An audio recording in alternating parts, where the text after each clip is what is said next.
네, 안녕하세요. 쌍둥이 파파입니다. 잘 보이시나요?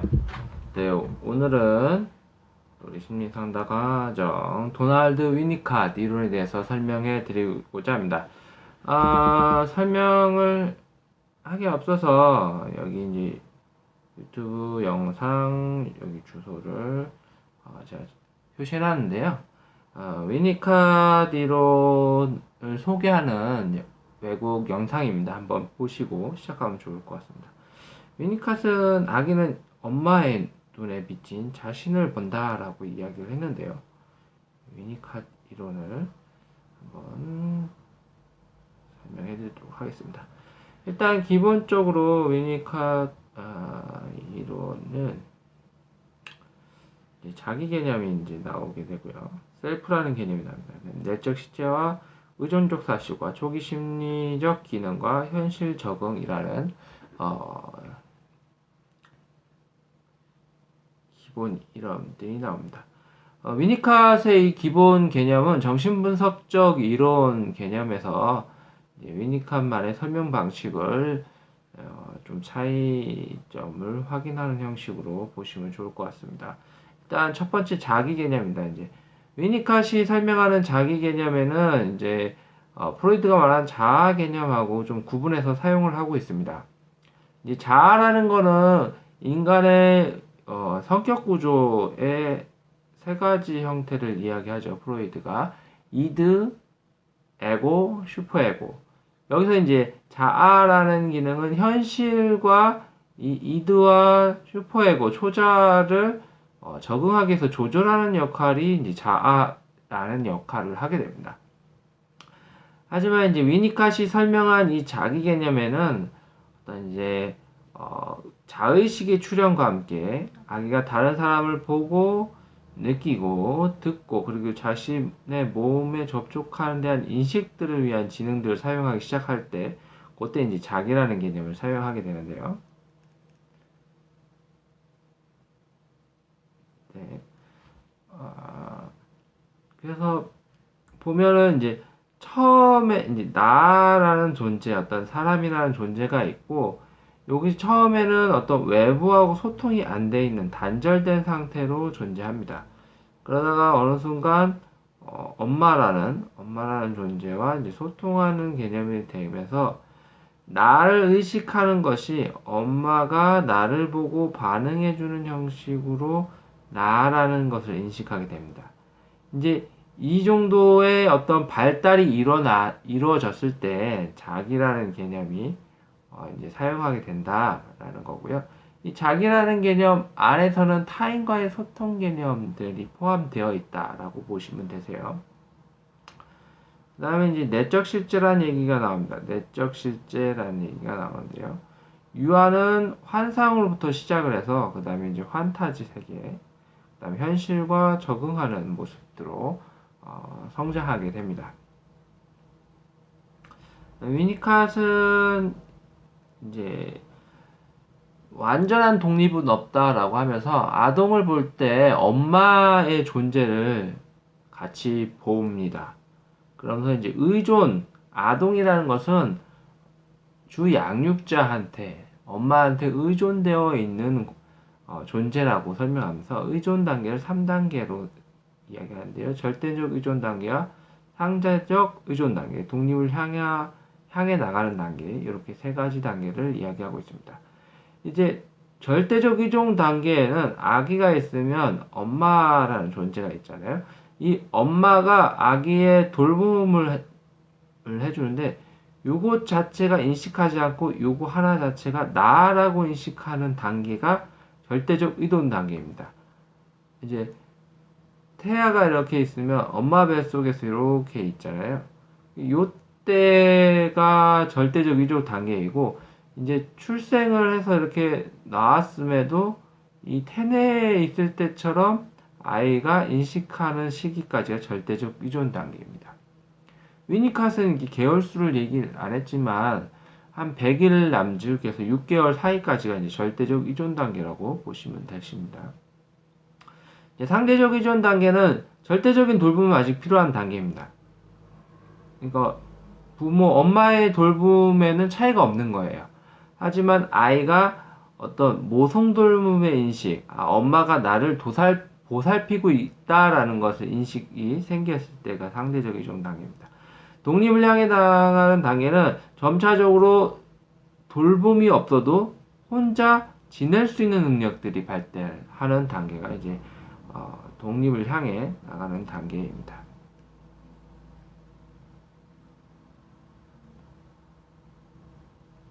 그래서 이제 위니카시 말하는 초기 심리적 기능을 보면 통합과 통합되지 않은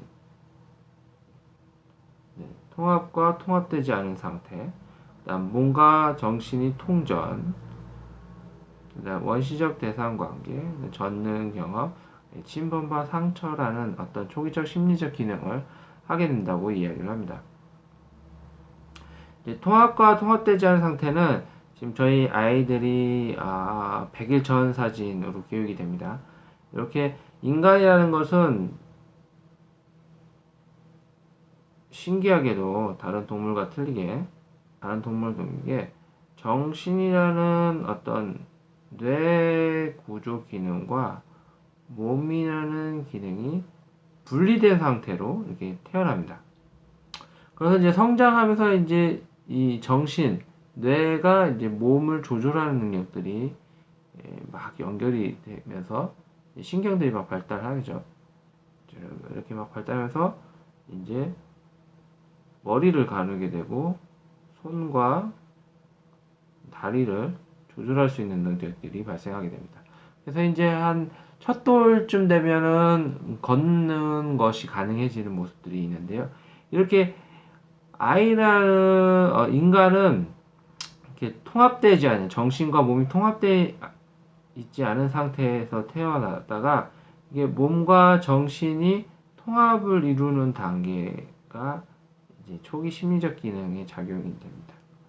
이 당시에 어떤 신체적 경험들이 어떤 성격 구조라든가 정신 구조에 많은 영향을 미치게 됩니다. 그다음에 원시적인 대상 관계를 가지고 있는데요. 이 원시적 대상 관계의 대상은 대부분 생모, 엄마, 부모가 이제 해당이 됩니다. 그다음 이 시기 아이들은 전능 경험을 하게 됩니다. 모든 것이 내가 만들고 내가 창조했다고 생각하는 것이 정상적인 단계가 이 시기 아이들입니다. 아이가 배가 고파요. 배가 고파서 엥 웁니다. 그러면은 이렇게 엄마가 우유를 주죠.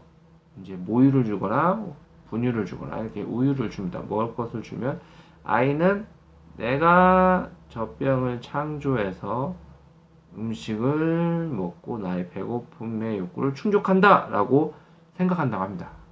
이게 이제 전능 경험의 특징이고요. 근데 이제 침범이 일어나기 시작합니다. 내가 배고파서 엥 우는데 아무리 울어도 엄마가 이 우유를 안 주는 거야. 왜 그런지는 여러 가지 이유가 있겠지만은 조금 시간이 지나면서 이제 아이하고 떨어지는 부분들이 발생하죠. 엄마하고요. 그러면서 이제 이런 것이 상처가 될 수 있는 단계인데 이것이 일반적인 아이들에게 정상적인 기능이다라고 위니카스는 설명을 하고 있습니다.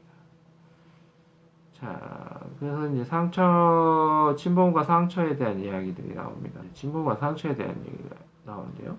한번 같이 읽어볼까요? 심리적인 상처란 환경으로부터 오는 침범이며 동시에 예측 불가능한 것을 가능하는 기제이다. 즉, 전능성이 발달하기 이전에 발생하는 환경에 대한 개인의 방어 능력부터 오는 침범이다. 이렇게 이야기를 하고 있습니다. 여기서 중요한 것은 이 아이들이 침범이라는 걸 경험할 때 어떻게 경험하느냐라는 것입니다. 산상조각나는 느낌, 영혼이 떨어지는 느낌, 신체와 관계성이 없는 느낌, 방향 감각이 없는 느낌, 완전히 고립된 느낌으로 경험하게 됩니다. 완전 이제 헬이 이제 분리된 상태의 경험들, 그다음에 극심한 공포, 불안으로 경험하게 된다는 것이죠. 그래서 이제 놀이심리 상담사들은 이 아이들의 이런 초기 침범과 상처에 대한 경험들을 이해할 필요가 있고요. 이러한 모습들이 이제 아이들이 놀이치료를 진행하면서 퇴행이 나타났을 때 나타날 수 있습니다. 그래서 예상치 못하게 아이가 너무 좀 격하게 반응한다, 너무 과장되게 반응한다라는 모습들이 보일 때, 지금 침범과 상처의 경험을 하고 있구나라고 이해해 주시고 이것을 잘 받아주실 필요가 있습니다.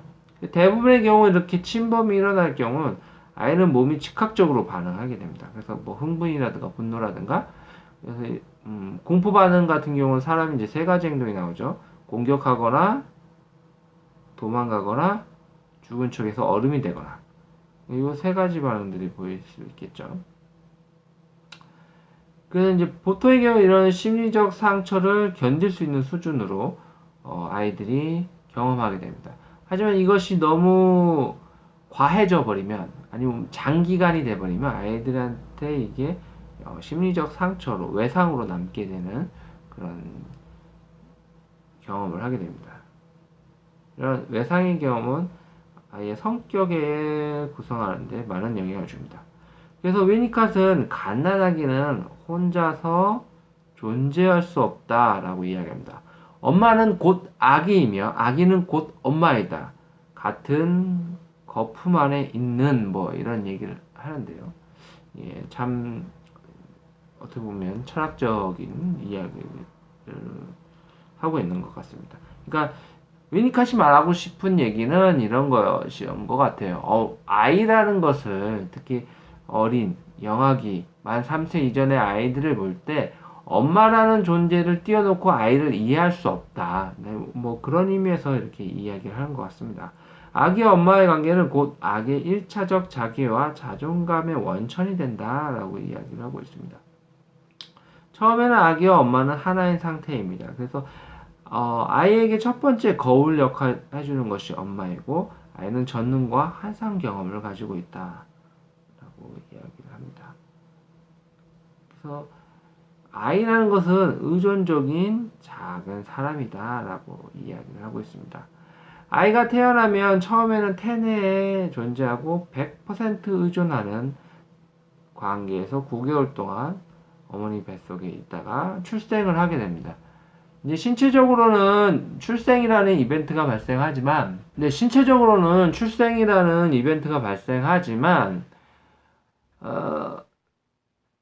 심리적으로는 아직 엄마하고 분리되지 않은 상태에서 태어나게 됩니다.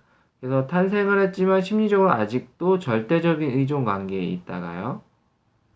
그러다가 아이가 엄마라는 존재, 그리고 외부 환경이라는 존재, 그리고 아빠라는 존재를 인식하게 되면서 상대적 의존 단계로 다가가게 됩니다. 그 다음을 해서 이제 점점 본인 스스로 할 수 있는 능력들이 발달하면서 혼자 할 수 있는 능력과 능력이 발달하게 되는데요. 이러하면서 이제 아이들은 성장하게 됩니다. 근데 여기서 한 가지 봐야 될 것은, 위니캇은 이 의존이라는 것이 독립을 향해서 나아가는 힘이 된다라고 이야기를 하고 있어요. 그래서 힘의 근원은 의존에 있다. 위니캇은 의존 단계를 구체적인 날씨를 제시를 하지는 않고 있지만, 일반적으로 위니캇이 설명한 것들을 대략적인 나이들을 보면 제가 이렇게 한 요때쯤이다 라고 이야기를 하고 있습니다.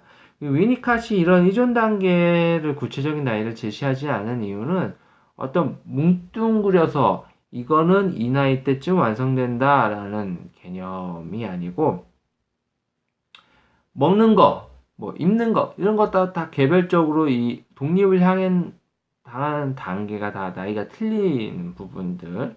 그 다음에 이제 각 아동들마다 이 독립으로 향하는 나이의 개별차가 많이 큽니다. 개별차 폭이 크기 때문에.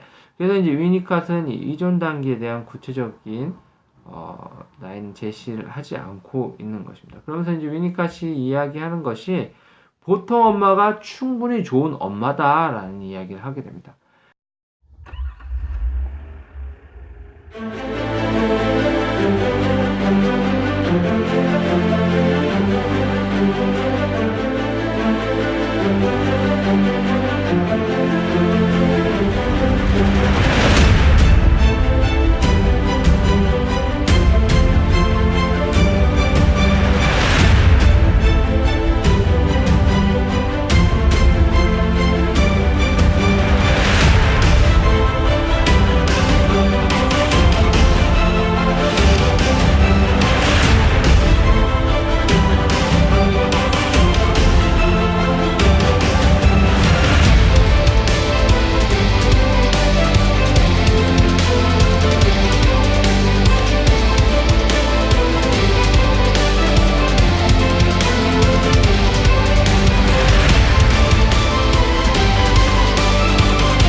보통 엄마가 충분히 좋은 엄마다라는 이야기를 하게 됩니다. 이 충분히 좋은 엄마라는 용어를 정리를 하는데요. 최선을 다해 헌신하는 엄마, 하지만은 완벽하지는 않은 엄마입니다. 부족한 부분이 있고 실수도 할 수 있지만 이를 개선하는 일 또한 가능한 엄마가 충분히 좋은 엄마이다 라고 이야기합니다. 그러니까 충분히 좋은 엄마라는 얘기는 아동이 양육, 아동이 성장함에 있어서 충분한 환경을 제공하는 엄마를 이야기하는 것이에요. 충분히 성장을 위한 충분한 환경을 제공한다는 것은 완벽한 환경을 제공한다는 것이 아닙니다. 퍼펙트한 환경이 아닌 것입니다. 때로는 실수가 필요해요. 실수를 통해서 아이는 성장할 수 있고 그러한 실수들 때문에 조금 당장은 힘들지 모르지만 아이들은 엄마로부터 독립하는 경험들을 하게 됩니다. 아니, 내가 절대적으로 하면은 엄마가 밥을 주다가 어느 순간 했는데 엄마가 막 뭐 하냐고 정신 팔려서 밥을 안 줘요. 이러다가는 엄마만 믿다가는 내가 밥을 못 먹겠어. 내가 엄마를 불러야 되겠어. 그래서 엄마 이렇게 막 열심히 부르는 모습, 이런 모습들이 나타나게 되는데 이러한 실수들을 통해서 아이들은 성장하게 되고 또 엄마는 아차 내가 아이를 신경 못 썼구나 그러면서 이제 미안한 마음과 그러면서 또 아이를 더 열심히 케어하려는 모습들이 가능해지는 것이 보통의 어머니들의 모습이고 그 보통의 어머니들의 모습이 충분히 아이들을 위해서 좋은 환경을 제공하는 엄마라고 이야기하고 있는 것입니다. 그래서 엄마는 아기를 부르고 아기는 자신을 부르는 그 음조, 엄마의 음조와 자신의 이름을 동시에 기억한다고 이야기를 하는데요. 그러니까 엄마가 태희야 태희야 하는 그 음성 자체를 통해서 자신에 대한 인식들을 해 나가게 되는 것이죠. 그러면서 이제 위니카스는 몇 가지 개념들 소개합니다. 안아주기 개념과 다루기, 대상 제공, 소망적 환상이라는 개념을 이야기하는데요. 이러한 것들이 성장에서 필요한 조건들이고 보통의 엄마라면 다 잘 하고 있는 것들이다.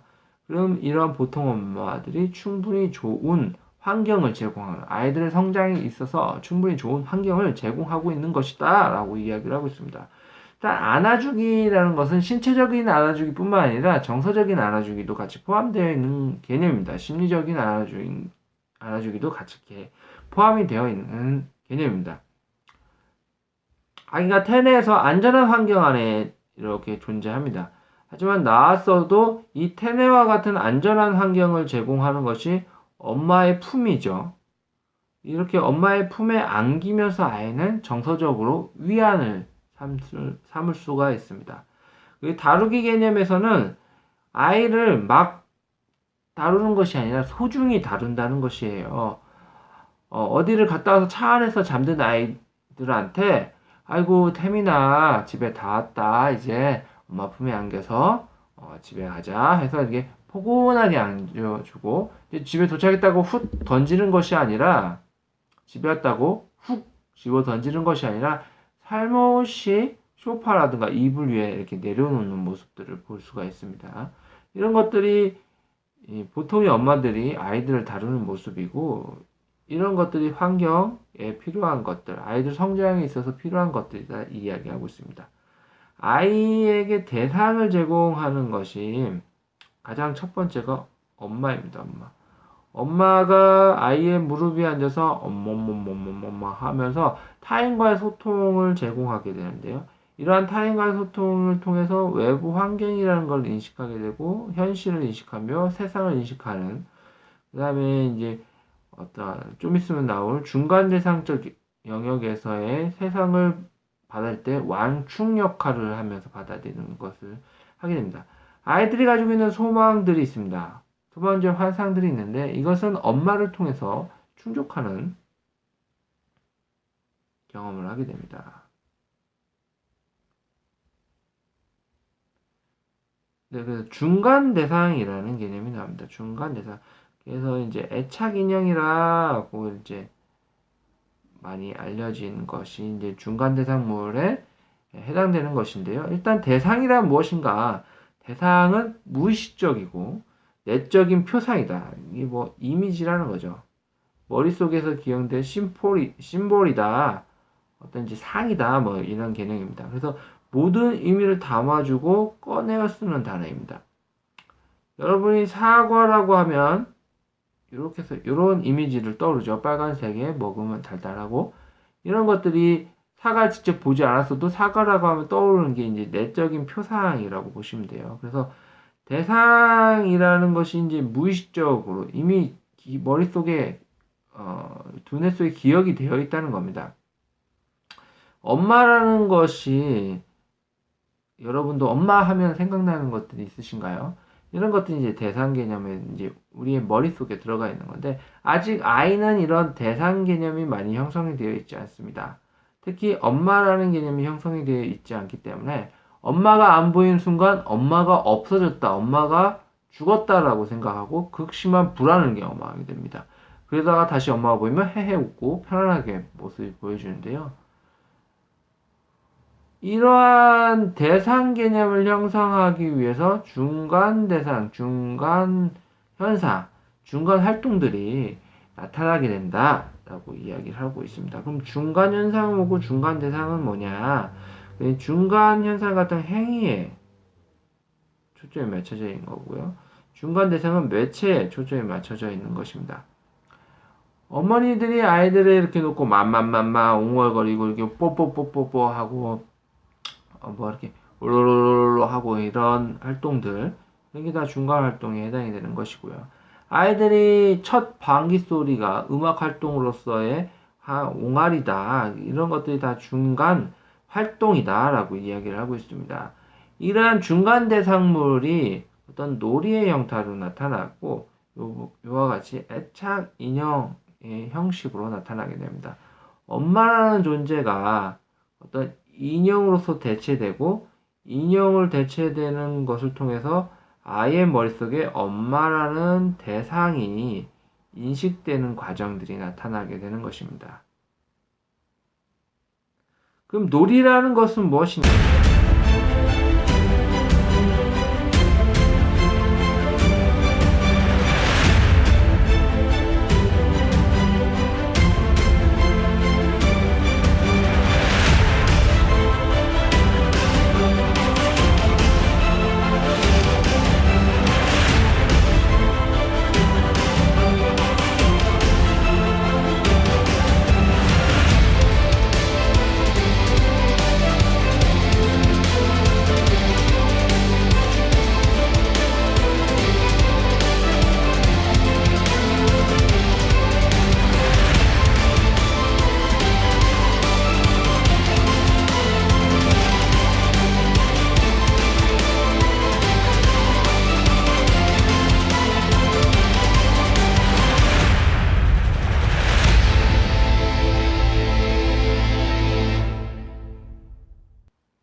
그럼 놀이라는 것은 무엇이냐? 위니캇은 다음과 같이 이야기를 하고 있습니다.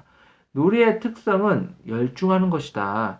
놀이에서 아이의 꿈의 내용을 위한 외적 형상을 조작하게 된다. 라고 이야기합니다. 아이들이 가지고 있는 환상이 있습니다. 그 환상이 현실에서는 수용되지 않는 것들이 되게 많은데요. 이러한 것을 놀이를 통해서 외적 현상을 바꿔서 수용할 수 있게끔 나타난다고 이야기를 하는 겁니다. 요것은 펜입니다. 근데 아이들의 환상 속에서는 이게 칼이 될 수 있고 누군가를 죽이고 자신의 공격성을 표현하고 싶은 욕구들이 있을 수 있습니다. 그래서 아이들의 놀이에는 이것을 칼이라고 명하고 칼싸움 놀이가 나타나게 되는데요. 이런 것들이 외적 현상을 조작하는 역할을 하게 되는 것입니다. 중간 현상으로서 놀이가 나타나고 놀이라는 것은 공동체 놀이로 그리고 문화적 경험으로 발전하게 된다. 그래서 이러한 문화적 경험이라는 것은 성인이 돼서 스포츠라든가 취미활동 같은 경우로 발전하는 모습입니다. 이 놀이에는 몸을 포함하고 있습니다. 신체 놀이를 이야기하는 것이고요. 놀이는 본질적으로 만족스러운 거고 경험을 담을 수 있는 능력을 가지고 있다. 그렇기 때문에 놀이라는 걸 통해서 세상의 규칙, 세상의 규칙을 배울 수 있는 기회를 제공하게 되는 것이죠. 그리고 놀이라는 건 신명나면서도 예측이 불가능한 것, 예측할 수 없는 특징들이 가지고 있습니다. 아이들의 마음속에 주관적으로 인식되는 것과 객관적으로 인식되는 것 사이에서의 놀이가 발생하기 때문에 놀이라는 것은 되게 흥분되어 있는 상태로 나타나게 됩니다. 그리고 놀이를 통해서 친구를 만들기도 하고 적을 만들기도 하는 역할을 하게 되는데요. 이러한 과정이 사회성 발달과 연관이 되어 있는 것이죠. 그럼 아이들은 왜 노는가? 라는 고민을 이야기를 하게 됩니다. 고민이 아니고 이야기를 하게 됩니다. 공격성을 표현하기 위해서, 그 다음에 즐거움을 위해서, 그 다음에 경험을 쌓기 위해서 아이들은 놀이를 한다 라고 위니캇은 이야기를 하고 있는데요. 위니캇은 아이는 본질적으로 창조적인 존재로 바라봅니다. 창조적인 존재로 바라보고 이러한 창조성은 놀이를 통해서 표현된다라고 이해를 했어요. 그래서 놀이라는 것 자체는 본질적으로 창조적인 활동입니다. 그리고 주관적인 것과 객관적 사이에 유동적인 경계에 존재하기 때문에 항상 흥분된 상태로 나타난다라고 이야기를 하죠. 아이들을 보면 항상 막 방방 뜨는 모습들을 볼 수가 있는데 아직은 아이들한테 놀이라는 영역이 절대적이기 때문입니다. 이러한 놀이가 상대적인 작용을 하는 시기가 초등학교 때부터 나타나는 모습이고 이제 독립을 향해 나가는 어떤 놀이의 단계는 청소년기가 되겠죠. 그래서 청소년기도 놀이를 좋아하지만 어떤 가치, 의미에 있어서는 학령기 전 아이하고 비교할 때는 그 차이가 많이 납니다. 그리고 아기와 엄마라는 인물 사이의 잠재적인 공간에서 발생하기 때문에 이런 것이 놀이라는 형태가 중간 대상이다라고 이야기를 하는 것입니다.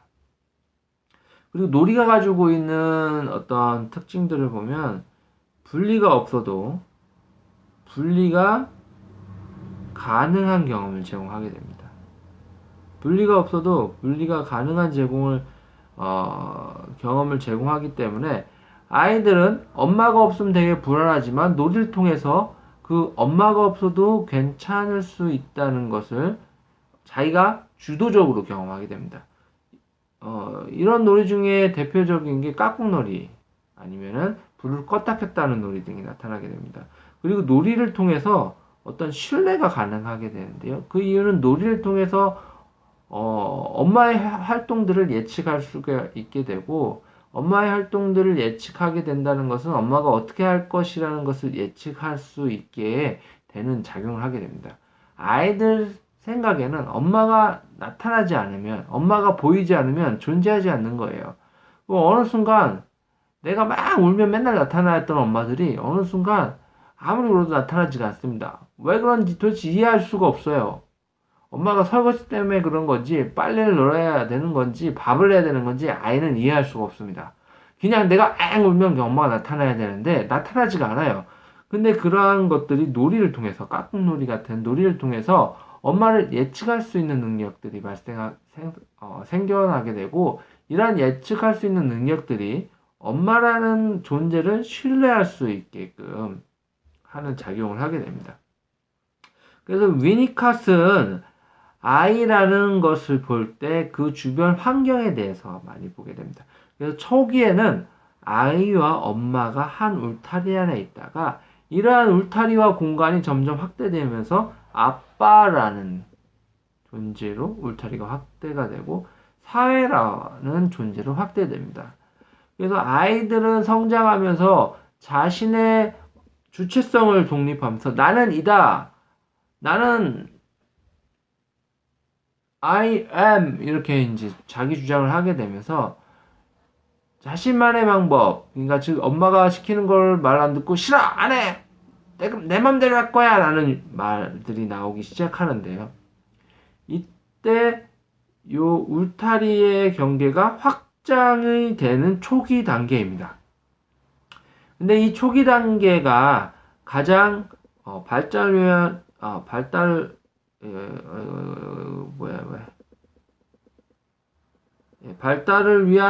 발달을 위해서 필요한 단계이면서도 가장 위험한 순간이라고 이야기를 하는데요.